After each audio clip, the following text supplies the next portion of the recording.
Hi folks, welcome back to the GM's Alcove, my battle vlog update. This is episode 5. Showing you what I've been doing with my gaming. And if you remember from the last episode, I was just getting into lock and load Heroes of the Motherland for the very first time. Starting off with the Rattenkrieg scenario, which is the suggested learning scenario. So far, I am indeed loving it. And right now I'm at the halfway mark of the battle. It's a 6-turn game, 6-turn battle, and I'm at the top of turn 4. So I thought I'd document this and let you guys know what I think so far and how the battle's progressing. You can kind of see what's going on at the moment. Not much has changed regarding the deployments here. Remember, this hex and this hex were both on fire, and they just went out. So that's good news for the Russians. It means they could finally start advancing across the street here. The Germans don't have many beads on them. As they do so, they'll be able to occupy that building, perhaps. We'll see. So they can finally make a move here. Right at the moment, they're kind of spreading out in both directions. They did manage to get across the street here. One thing that was dramatic that happened here, German MG42 down here, put down some heavy fire, which he probably shouldn't have, and I'll get to that in a minute. But he put down some heavy fire on this hex, this building area, which had a couple squads in it, and one of the squads spawned a hero, which is another feature of these rules. Not only can you start a battle with a hero, but they can be spawned as a result of a damage check in their favor. I think it was if you roll a 1, you roll again.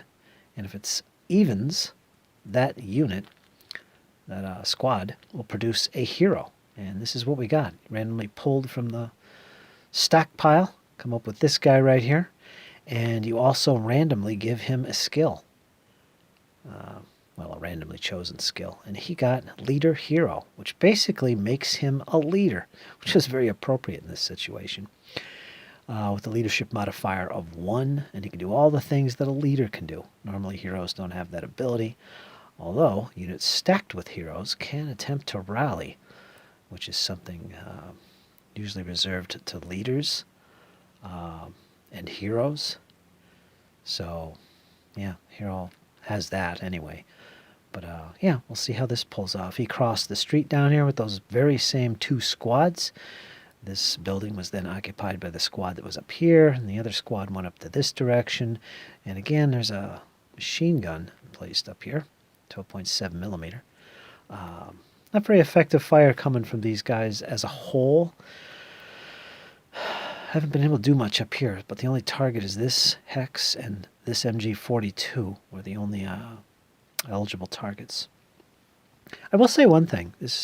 I do appreciate ASL's rule regarding residual firepower. Basically, when you commit to firing on a hex, it doesn't mean you can't fire anywhere else. You can still hit targets that move through the hex, or you can switch targets and catch units moving out of the original target hex or moving into it. And it's a good rule. I like that. It's a complex rule for ASL, to be expected. But I do appreciate that. And this game doesn't really have that. Nothing like residual firepower. And one of the things that happened here... Okay, in fact, let's zoom in a little bit, so you guys can get an idea what I'm talking about. But one of the things that happened here, because there is no residual firepower rules in this, or switching targets after originally targeting another hex with defensive fire... What happened here is this. I made a mistake. This MG42 position fired. It probably shouldn't have, and I'll explain that in a second, but it fired during the German initiative on this hex. By doing so, it was marked as fired and basically can't fire anymore. After it did that, the units that were in here were able to freely move without being shot at into this position, not even by this MG42. And at least in game terms, it was not able to actually fire here. So they did make their way to this building unhindered. Now, there was an MG42 up here that was probably able to hit this, but I didn't fire there. I'm too concerned about the guards facing me across the street here, so they didn't fire. But one of the things I probably should not have done was fire with this unit. Because I think, and I'm noticing that in this scenario, it's probably best for the Germans to kind of lay back and pass and maybe shift forces here and there as needed and let the Russians come to them. I mean, the Germans are the defenders. Catch the Russians with opportunity fire, which is kind of like defensive fire in ASL, shooting during the opponent's movement. And because I didn't do that here, I fired during a German initiative, he had no chance to fire at a target moving in the open, which was these guys moving here. I was already firing here. So that was a mistake I made with the Germans, but that's okay. Nothing wrong with that. Itchy fingers down here. So we'll see what comes from this situation here. I have a feeling the Russians are going to be pressuring these weak German flanks. Let me zoom out a little. So I was saying these weak German flanks over here as well as here to get to this building. So I could see that happening. And as it stands now, the Germans are so occupied and fearful, really, of the Russian guards coming across the street and attacking here. I think I'm overreacting with them, but that's okay. The Russians did actually put smoke in this hex, which was pretty much a waste of time, I think, late in the last turn. But yeah, there is smoke there laid by the Russians. And the Russians did actually get across the open ground originally to this position. They now occupy the building. They got some close range fire on the unit that was here, shook him, and he eventually withdrew to this position here and was subsequently rallied by this German hero. The hero allowed him to do that. And so he's rallied and currently sitting with the hero inside some trenches. Pretty cool. And anticipate the Russians moving forward into this rubble next. And I imagine there'll be some close assaults coming up pretty soon. So as you can see, my preoccupation with defending this area here is kind of putting my flanks at risk. And I think the Russians, although they haven't built up any strong forces on my flanks, the German flanks, they are threatening these flanks. And that could tell the tale at the end of the battle if one of these flanks comes in and grabs the objective. There's nothing in here. My reserve is committed already. I got my decisive lieutenant back here, a leader, the sole occupant of the building. I funneled his troops up to one of these positions. I think it's here. I don't know why I did that. He was sitting in some rubble, and I moved him forward in anticipation for some point-blank fire in the next turn. We'll see. Well, regardless, he's in trenches. And this German officer moved from this position to here. He's a 7-1-6, so he's got a +1 to any units he's stacked with when they shoot. And that happens to be this MG42 tripod-mounted. So basically, the MG can't move, but it's going to have a +1 when it fires. Very powerful, these MGs, as to be expected. So I want to take advantage of that. And yeah, so far that's the situation. Basically 3 turns of the Russians being patient and cautious, waiting for the fires to die down before they're making a move here. Slowly creeping up on both flanks of the Germans. The Germans have done nothing to reinforce those positions, and in fact have withdrawn, at least on the right flank for the Germans. Don't know what's going to happen here. They're in desperate need of some support, but we'll see. The MG42 is pretty potent. Russians do clamber in through the windows of this building or get behind these walls. They're going to have to deal with this MG as well, but we'll see. Opportunity fire, I think, is important for the Germans, and I got to pay attention to that if they're going to defend these positions with such small numbers in the coming 3 turns. So, yeah, that's a look at the game so far. I'm still learning, but I'm having a great time learning this system.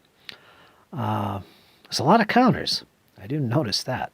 A lot more than I'm used to with, say, ASL.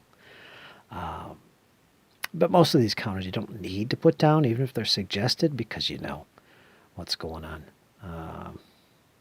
But still, it doesn't detract from the game, really. And one of the reasons for that is the counters are kind of big, as you can see. So it's not as bad. But so far, I am liking this game.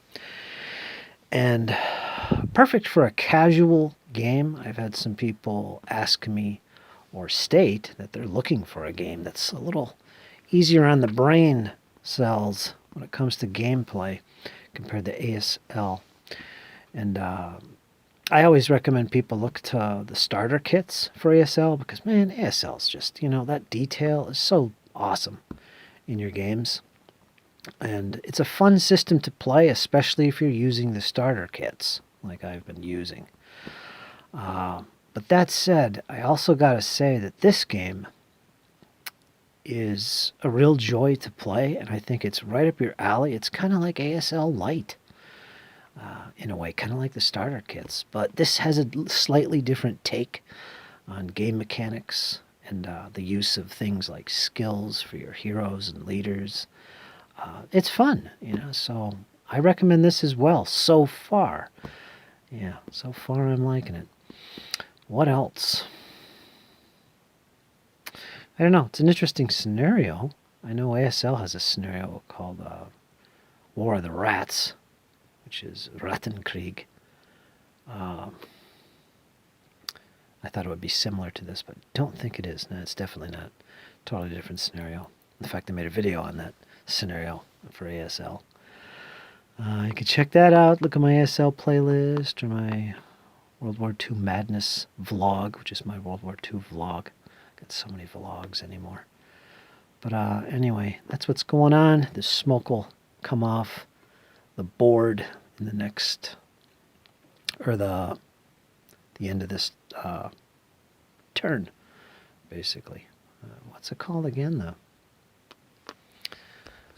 final phase of the turn. Let me look real quick here. There it is, the administrative phase, which is right here. That's where you remove smoke or flip them, so on and so forth. So yeah. So that's what's going on, folks. That's the progress of the battle. I won't make this too long since it's really just an update to the battle and what's going on and my thoughts so far. Rules-wise, there's been maybe one or two questionable things. It takes getting used to. Like, for instance, stone walls, and this applies to hedges as well. They're considered blocking terrain, unless the target is in the same hex. It's not a blocking terrain. You can shoot at this guy, this German, even though he's behind this wall. But one thing that wasn't clear, but I'm sure I have this right, is that the modifier, when this German unit is shot at, he gets to roll his d6 and add the terrain modifier of the hex that he's in. And right now he's in light woods. Okay, so that's like a +1. So he rolled d6 +1. Now, how does the wall figure in? Now, I'm assuming that wall, which is also a +1, adds to that. So he would actually roll a d6 +2. That's what makes sense. I don't think the rules actually state that, but you can look at the chart, and it tells you that there's a +1 terrain modifier. But the rules tell you that, you count what's in your hex. It doesn't mention hex sides or lines of fire that pass through a hex side that doesn't block. In this case, it doesn't block to the target because the target is in the same hex as the wall. So just a little head scratching with that, but common sense prevails. Maybe I missed it or something. Maybe I didn't. I don't know, but it seems like that should be a little bit more clear. And the only place I find any reference to it is just the charts, terrain modifier charts, that mention this wall has a +1 terrain modifier when the unit's shot at. So, okay, I guess I figured that out. And same would apply to hedges as well. And that's about it. I don't think I had any other head-scratching moments. Just a minor little thing. And again, I might have actually missed the rule or the mention of the walls, how they work. But all in all, it's written pretty good. The rules are easy to follow, and I'm getting along. Basically, I think I gave the rules one read-through, sat down, played a little skirmish. I think I read about half of the rules, actually, and started reading the additional rules as I needed them. And then I set up an actual scenario, read some of the rules I knew I was going to need, before the start of this game, like the stuff on heroes and how they're generated, smoke, off-table artillery coming in. I did read those before I played, skimmed them at least, and then I'd read them when I thought they would be useful. And so it's so far so good. No problems with the rules. One thing I didn't do yet is bring in the sniper. Russians do get a sniper. He has to be placed adjacent to a Russian unit in terrain with a positive modifier for a target, like this building here, and he don't move. So yeah, he's going to remain there and do some deadly shooting.